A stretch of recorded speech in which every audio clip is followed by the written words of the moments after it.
Iga suurem sõda toob kaasa ühe tehnoloogilise uuenduse, mis muudab mängureegleid.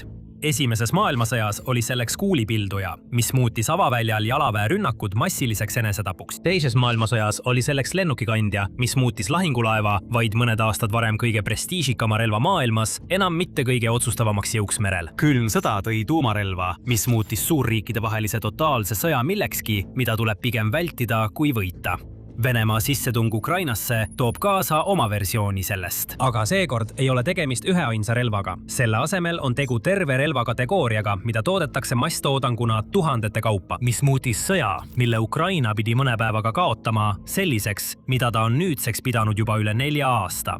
2022 aasta veebruaris. Venemaa tungis Ukrainasse ja hakkas praktiliselt kohe võiduparaadiks valmistuma, kui esimesed sõdurid piiri ületasid. Paljud lääne luure hinnangud viitasid, et Kiiev võib langeda päevade või kõige rohkem mõne nädalaga. Tol ajal ei antud Ukrainale NATO uusimaid relvi ega süsteeme, mis on mõeldud kõrge intensiivsusega sõja võitmiseks. Selle asemel saadi peamiselt vanemat varustust, mida liitlastel oli võimalik loovutada. Suur osa sellest oli juba pensionile saatmiseks kavandatud. Ukraina sai 80 aasta vanuseid soomukeid, pensionile saadetud suurtükke ja hävitajaid, mida asendati avalikult uuemate mudelitega. Kõik, mis seisis NATO laos tolmu kogumas, võis Ukraina saada heldete annetuste osana, kuid igasugune abi oli teretulnud, sest Ukrainal polnud midagi oma. See oli lähtepunkt. 4 aastat hiljem see sama riik koolitab NATO sõjavägesid, varustab liitlasriikide valitsusi lahinguvälja tehnoloogiaga ning võõrustab lääne kaitsetööstuse juhte, kes soovivad õppida, kuidas Ukraina suudab relvi toota kiiremini ja odavamalt kui nemad. Ja on üks muutus, mis seletab seda rohkem kui ükski teine. Ukraina muutis end maailma juhtivaks droonisõjalaboriks. Ja tegi seda kiiremini kui keegi, kaasa arvatud tema enda valitsus, ootas. Me peame alustama sellest, miks Ukrainal polnud muud valikut kui saada relvaarendajaks. Venemaa sissetungijate jõud ületas Ukraina oma peaaegu igas traditsioonilises kategoorias. Suurtükivägi, tankid, lennukid, tiibraketid ja elavjõud. Ukraina ei suutnud Venemaa tavarelvastuses üle toota ning isegi läänest saadud relvad saabusid aeglaselt, piiratud kogustes ja sageli poliitiliste tingimustega. Näiteks enamik pikamaarelvi, mida Ukraina esimesel 2 aastal sai, ei tohtinud kasutada väljaspool Ukraina territooriumi, mistõttu olid need kasulikud vaid piiratud löökideks okupeeritud aladel. Küll aga oli Ukrainal suur hulk tarkvarainsenere ja idufirmade kultuur, mis oli välja kasvanud IT-allhanketööstusest ja lahinguväli, mis andis halastamatut ja pidevat tagasisidet selle kohta, mis toimis ja mis viis sõdurite hukkumiseni. Nii muutus vajadus doktriiniks.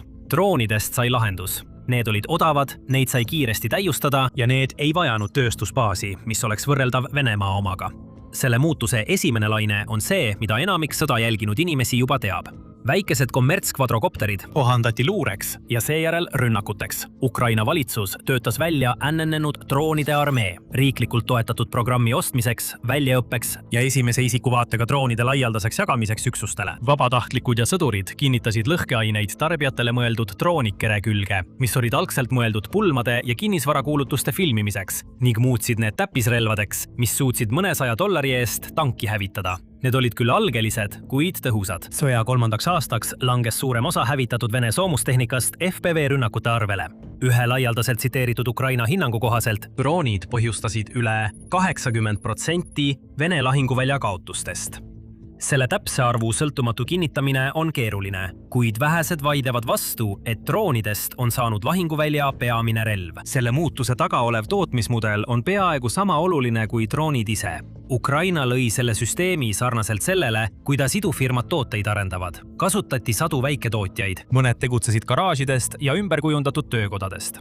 Kuid lisaks tootjate arvule olid olulised ka ulatus ja tempo. Ukraina täiustas droonikeresid ja kasulasti nädalate, mitte aastate pikkustes tsüklites. Sellele aitasid otseselt kaasa rindel olevad sõdurid, andis tagasisidet selle kohta, mis töötas ja mis ebaõnnestus juba mõne päeva jooksul pärast uue partii rindele jõudmist.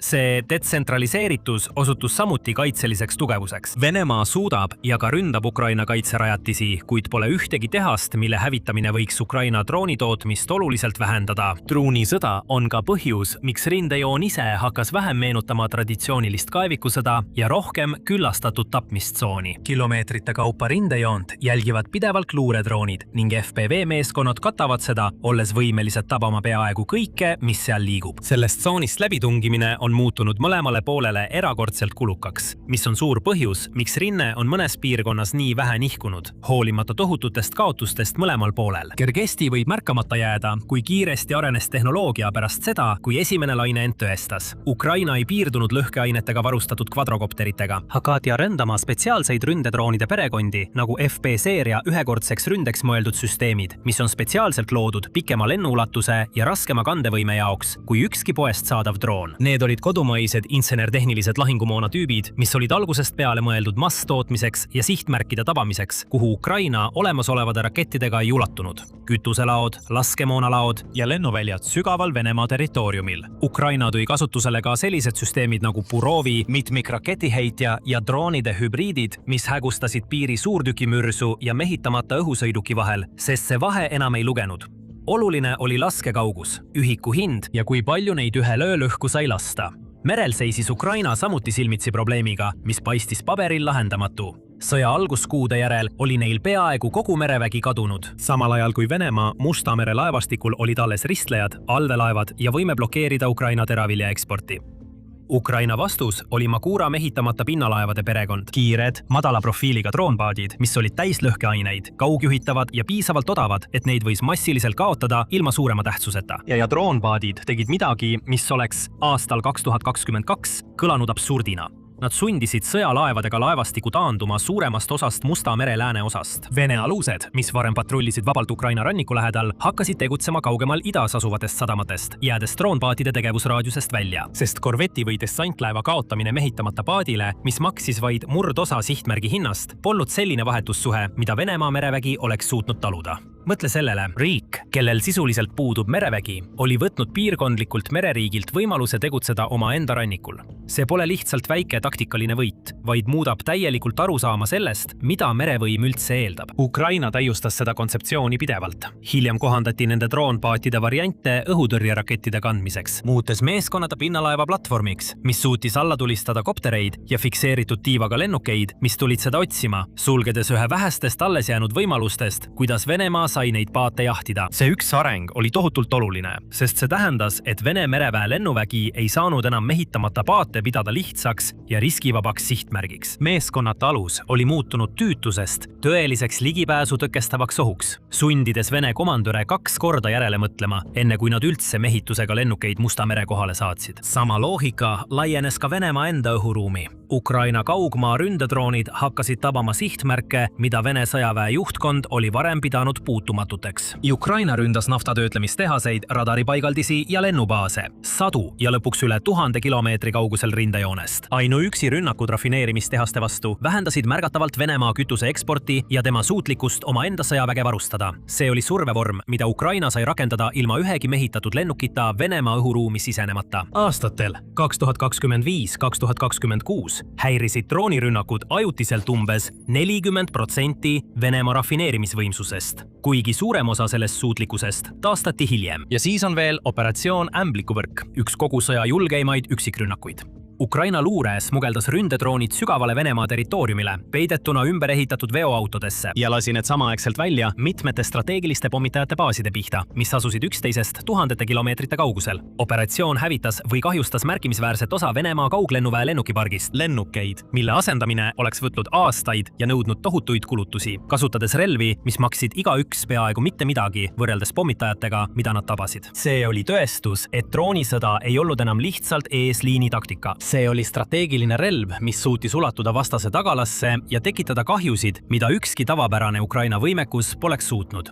Aastaks 2025. Ukraina oli sama lähenemise toonud ka maismaale. Näidati mehitamata maismaa sõidukeid, sisuliselt relvastatud või logistikat vedavaid roboteid. Neid kasutati esirindepositsioonide varustamiseks, haavatud sõdurite evakueerimiseks ja mõnel juhul ka otseses lahingutegevuses osalemiseks. Kõik see ilma, et inimesi oleks sõidukisse pandud. Ja sõja praeguses faasis rindejoon on taas nihkunud autonoomsema ja tehisintellekti abil toetatud sihtimise ning navigeerimise suunas. See vähendab Ukraina sõltuvust raadiosidest, mida Vene elektrooniline sõjapidamine on üha paremini suutnud segada. Kiud optilise juhtimisega droonid, mis on segamise suhtes immuunsed, kuna neil on füüsiline ühendus operaatoriga, muutusid kiiresti üheks sõja kõige tõhusamaks uuenduseks. Droonid muutusid nii levinuks, et rindejoon oli peagi kaetud allatulistatud droonide lahtiste kiudoptiliste juhtmetega. Teatati, et kohaliku turu hinnad optilistele kaablitele tõusid järsu nõudluse tõttu. Lõpuks hakkas ka teine pool järele jõudma. Venemaa kohandus, tuues välja omaenda masstoodetud ründedroonid. Paljud neist olid Iraani kavandatud Shahidi variandid, mis olid ehitatud litsentsi alusel, ning neid kasutati Ukraina linnade ja taristu vastu öistes rünnakutes. Ukraina seisis silmitsi olukorraga, kus mõne $1000 drooni allatulistamiseks kasutati sadade tuhandete dollarite väärtuses püüdurraketti. Lisaks, lääneriigid annetasid peamiselt neid rakette ning neid oli piiratud koguses. Seetõttu töötas Ukraina välja oma odavad droonipüüdurid, mis olid mõeldud jälitama ja hävitama lähenevaid shahedeid, murdosa traditsioonilise õhutõrje hinnast. Ukraina kasutas ka selliseid süsteeme nagu Sunray, leiserrelv, mis on mõeldud droonide ja madalal lendavate sihtmärkide vastu võitlemiseks ilma ühegi laskemoona kulutamata, lahendades sama kuluprobleemi hoopis teise nurga alt. See on osa Ukraina drooniloo jutust, mis on viimasel ajal kõige rohkem välismaist tähelepanu pälvinud, sest selgub, et peaaegu iga lääne sõjavägi muretseb nüüd täpselt selle probleemi pärast, mida Ukraina on juba 3 aastat lahendanud. Kuidas peatada odavaid masstoodetud droone nii, et sa ei viiks oma õhutõrje eelarvet pankrotti? Aga enne kui me sinna jõuame, kindlasti telli sõjasaade, et saada kõik uudised rindelt ja ülemaailmsest geopoliitikast. Nüüd, vähem kui 4 aastaga, on Ukraina peaaegu olematust üles ehitanud kodumaise ründedrooni programmi, sundinud piirkondliku mereväe omaenda rannikuvetest lahkuma, mehitamata paatidega. Arendatud välja kaugmaa ründesüsteemid, mis suudavad tabada strateegilisi sihtmärke sügaval vaenlase territooriumil, ning loodud kulutõhus droonitõrjesüsteem, mida nüüd kogu maailm uurib, ja viinud maapealsed robotid igapäevasesse lahinguvälja kasutusse. Igaüks neist arengutest oleks iseseisvalt märkimisväärne sõjaaegne saavutus. Koos näitavad need midagi suuremat kui ükski relvaprogramm eraldi. Kuidas riik, millel on vaid murdosa vastase tööjõust ja tööstusbaasist, on suutnud võidelda aastaid kauem, kui peaaegu keegi ennustas. Droonid ei olnud lihtsalt Ukraina sõjapingutuse täienduseks. Need said asenduseks kõigele, millest Ukrainal puudus oli, sealhulgas sõduritele. See viib meid praeguse olukorrani. Suurema osa sõjast liikus sõjaliste teadmiste voog ühes suunas. NATO riigid koolitasid Ukraina värvatuid sageli Ühendkuningriigis, Poolas ja mujal korraldatud programmides, õpetades sõduritele tavapärast jalaväetaktikat ja ühendrelvaliikide taktikat, kes olid paljudel juhtudel veel mõni kuu tagasi olnud tsiviilisikud. Kuid üha enam lakkas see olemast ühesuunaline tänav. Läänes koolitust saanud Ukraina sõdurid on väidetavalt vaidlustanud taktikaid, mis töötasid NATO väljaõppeväljakul, kuid tooksid Vene drooniluure ja suurtükitule reageerimiskiiruse tõttu lahingus surma. Seda tehes nad on andnud reaalseid rindekogemusi nende programmide täiustamisse tagasi suunanud. Kui Poola avas uue väljaõppekeskuse Ukraina sõduritele, ütles nende enda kaitseminister, et õppetunnid liiguvad mõlemas suunas, kus Poola ammutab Ukraina lahingukogemust sama palju, kui pakub väljaõpet. See on märkimisväärne möönmine NATO liikmesriigilt, kuid riik, kelle sõdurid tulevad väljaõppele, on olulistes aspektides vahetuse kogenum pool. Allianss lõi ka Ukraina ühisanalüüsi, väljaõppe ja hariduse keskuse ehk Chateki just selleks, et võtta need reaalsed lahinguvälja õppetunnid ja integreerida need sellesse, kuidas allianss tervikuna tulevasteks konfliktideks valmistub. Ukraina droone kasutatakse nüüd testimiseks, et kontrollida, kas NATO üksused suudavad vastu pidada sellisele droonide küllastusele, millega Ukraina väed iga päev rindel silmitsi seisavad. Ukraina saadab samuti oma instruktorid Saksamaa sõjakoolidesse, et õpetada seda, mida nende sõdurid on õppinud. Taani on toonud kohale Ukraina droonispetsialistid, et aidata arendada omaenda droonitõrjevõimekust. Poola on teatanud uuest droonilaevastikust, mis on selgelt üles ehitatud Ukraina kogemustele. See ei ole lihtsalt käputäis eraldiseisvaid vahetusprogramme. See on muster mitme NATO liikmesriigi seas, mis kõik viitavad samale järeldusele. Allianss usub, et Ukraina on õppinud midagi kaasaegsest sõjast, mida ükski tema liikmetest pole ise saanud kogeda, sest ükski neist pole aastaid järjest nii intensiivselt võidelnud võrdväärse vastasega. Samuti tasub märkida, kui ebatavaline kogu see olukord on. Ukraina ei ole NATO liige. See veetis kogu sõja jooksul aega, paludes alliansilt relvi, laskemoona ja õhutõrjesüsteeme, mida ta ise piisavalt kiiresti toota ei suutnud. Ja ometi kirjeldab NATO enda sõjalise komitee esimees sedasama riiki kui julgeolekuvõimekuse netoeksportijat. See oli enamat kui lihtsalt diplomaatiline kiitus. See peegeldas laiemat hinnangut, mida jagasid mitmed NATO valitsused. Ukraina droonioperaatorid, insenerid ja eesliini üksused on kogunud operatiivteadmisi, mida ükski rahuaja õppus poleks suutnud anda. Huvi Ukraina tehnoloogia vastu on järgnenud samale trajektoorile nagu huvi Ukraina taktika vastu ning see on kiirenenud kindlal põhjusel. Kui konflikt Iisraeli ja Iraani vahel eskaleerus ning Ameerika Ühendriigid sattusid otseselt Iraani drooni ja raketirünnakute tõrjumisse, Ameerika ja liitlasväed sattusid täpselt selle probleemi otsa, mida Ukraina oli juba aastaid lahendanud. Kuidas kaitsta end suure hulga odavate ühekordsete droonide vastu nii, et sa ei kulutaks oma õhutõrjevarusid kallite rakettide peale, mis on mõeldud hoopis teistsuguse ohutõrjumiseks. See hetk tekitas väidetavalt välismaal suurt huvi Ukraina odavate tõrjedroonide ja nende õhutõrjemeeskondade kogutud kogemuste vastu, kes olid harjunud öiseid Shahedi rünnakulaineid tõrjuma. Ukraina ametnikud on öelnud, et nende tehnoloogiat ja nõustajaid kasutatakse nüüd selles piirkonnas, pakkudes just sellist droonitõrje asjatundlikkust, mida veel mõned aastad tagasi Ukraina mastaabis kusagil ei olnud. Väidetavalt on Ukraina pidanud Ameerika Ühendriikidega läbirääkimisi suuremahulise droonileppe üle, mille kohaselt jagaks Ukraina oma lahingutes testitud droonitehnoloogiat ja tootmisteadmisi ning ostaks vastutasuks teist tüüpi relvi Ameerika tarnijatelt. See leping tunnistab sisuliselt, et Ukraina väikeste droonide asjatundlikkus on ületanud selle, mida USA kaitsetööstus on suutnud samaväärse hinnaga pakkuda. See on märkimisväärne pööre tavapärases kaitsehankemustris, kus väiksem sõjaaegne majandus on tavaliselt see, kes palub suurematelt liitlastelt juurdepääsu nende süsteemidele. Siin on hoopis suuremad ja jõukamad NATO liikmed need, kes seisavad järjekorras, et saada juurdepääsu sellele, mida riik, mis on endiselt aktiivse pommitamise all, on suutnud ehitada. Enamasti hõlmavad need kokkulepped Ukrainas välja töötatud droonide tootmise käivitamist partnermaa territooriumil, mitte valmis Ukraina riistvara eksportimist. Sellel eristusel on mitu olulist põhjust. Esiteks võimaldab see Ukraina kaitsetööstusel hoida suurema osa oma tootmisvõimsusest keskendunud omaenda rindele varustamisele, kus nõudlus ületab endiselt kaugelt ühegi tehase tootmisvõime. Teiseks vähendab see riski, et tootmine hävitatakse Vene raketirünnaku tõttu, kuna droone valmistav tehas ei asu enam üldse Ukraina territooriumil. Ja lõpuks annab see partnerriigile midagi väärtuslikumat kui valmis toode.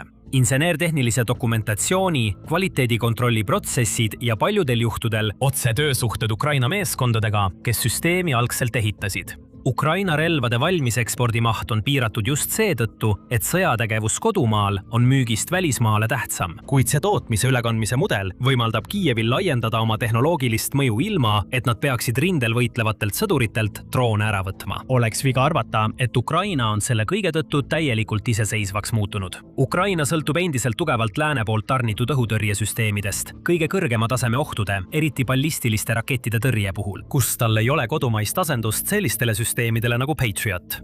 Mis on muutunud, on selle suhte tasakaal. Ukraina astus sellesse sõtta riigina, mis vajas kõike ja ei saanud vastutasuks pakkuda muud kui tänulikkust. See väljub 4 aasta pikkusest kurnavast ja jõhkrast võitlusest riigina, mis vajab endiselt arenenud lääne tehnikat, kuid on üha enam suuteline selle eest maksma, osaliselt teadmistega, mida ülejäänud liidul pole. Ukraina ametnikud on seda kirjeldanud kui teadlikku strateegilist muutust, eemaldudes pelgalt abi küsimisest ning liikudes pikaajaliste tehnoloogiliste ja tööstuslike partnerluste loomise suunas, mis kestavad kauem kui sõda ise, olenemata sellest, millal ja kuidas see lõpeb. Mis siis tegelikult kõike muutis? See polnud üks relvasüsteem ega üks lahing. See oli otsus, mille tingis 2022. aastal tekkinud vajadus ja mida on igal aastal teadlikult teravdatud. Käsitleda droone mitte kui abivahendit, vaid kui Ukraina sõjategevuse tuumasõjas, mida ei olnud võimalik võita Venemaaga relv relva, tank tanki ega sõdur sõduri vastu. Jõudu katsudes. See otsus tõi kaasa meredroonide kampaania, mis sundis laevastiku oma vetest lahkuma. See tõi kaasa ründedroonide programmi, mis suudab tungida sügavale vaenlase territooriumile ja tabada strateegilise taktiliste pommitajate baase ühe koordineeritud operatsiooniga. See tõi kaasa droonide vastase doktriini, mida nüüd uurib riik, kes on kõige enam vastutav kaasaegse õhuvõimu eest. Ameerika Ühendriigid ning mõnel juhul ostab seda otse Kiievist. Ja see tõi kaasa piisavalt kogunenud lahinguvälja teadmisi, et NATO lõi terve institutsiooni ainult selleks, et need teadmised ei kaoks, kui relvad lõpuks vaikivad. Ukraina ei jäänud sõjas ellu lihtsalt droonide kasutuselevõtuga.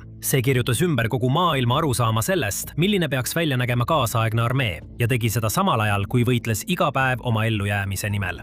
See lähenemine muutis kõike ja iga sõjavägi, kes seda sõda tähelepanelikult jälgib, teab seda. Samal ajal on Venemaa olukord vastupidine. President Vladimir Putin on muutumas üha isoleeritumaks. Ja isegi tema lähimad liitlased Kremlis ei ole enam kindlad tema võimalustes võimul püsida. Lisateabe saamiseks vaadake seda videot ja kindlasti tellige sõjasaade, et saada rohkem uudiseid ülemaailmsetest sündmustest.